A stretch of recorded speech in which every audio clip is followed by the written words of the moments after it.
কৃষক বন্ধু প্রকল্পের ভেরিফিকেশন শুরু হয়ে গেছে। গুরুত্বপূর্ণ আপডেট, পুরো আপডেটটা আমি দেখাচ্ছি। যে সকল কৃষক বন্ধু প্রকল্পের উপভোক্তা পিএম কিষাণ প্রকল্পের সুবিধা পান না, তাদের নথি কৃষি দপ্তরের পক্ষ থেকে যাচাই করা হবে। শুরু হয়ে গেছে।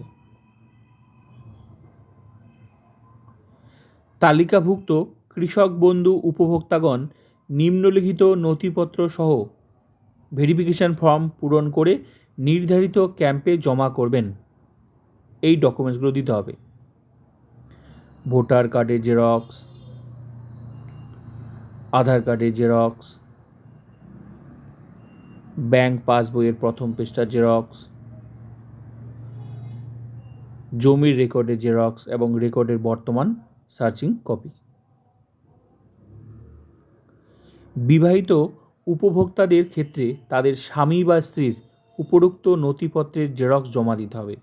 যে ডকুমেন্টসগুলো দেখালাম সেগুলো জমা দিতে হবে।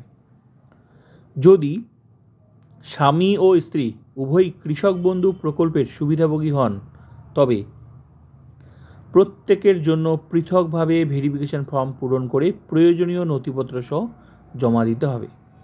দুইজনেরই দিতে হবে, স্বামী স্ত্রী দুজনেরই জমা দিতে হবে ভেরিফিকেশন ফর্ম সঙ্গে ডকুমেন্টস। নির্ধারিত তারিখে ক্যাম্পে এসে নথিপত্র জমা দিন এবং যাচাইকরণ প্রক্রিয়ায় সহযোগিতা করুন। তো আরেকটা নোটিশ দেখাচ্ছি, আশা করি ক্লিয়ার হয়ে গেল। এবার এই নোটিশটা দেখাচ্ছি। ডকুমেন্টস ভেরিফিকেশন শুরু হয়েছে। সঙ্গে আনবেন আধার কার্ড দুজনেরই, স্বামী স্ত্রী উভয়ের। ভোটার কার্ড দুজনেরই, স্বামী স্ত্রী উভয়েরই।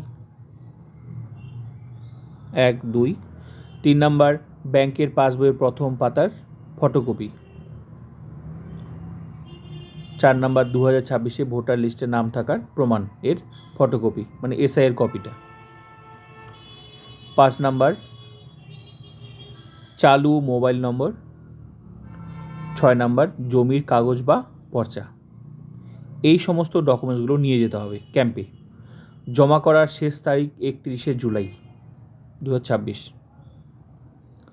সমস্ত তথ্যের ফটোকপি সহ আসতে হবে। অফিস প্রাঙ্গণে অযথা ভিড় বা জমায়েত করবেন না, অফিস প্রাঙ্গণে অযথা দাঁড়াবেন না। তো গুরুত্বপূর্ণ আপডেট, আশা করি সব কিছু ক্লিয়ার হয়ে গেল। তো ভিডিওটা ভালো লাগলে like, comment, subscribe and share.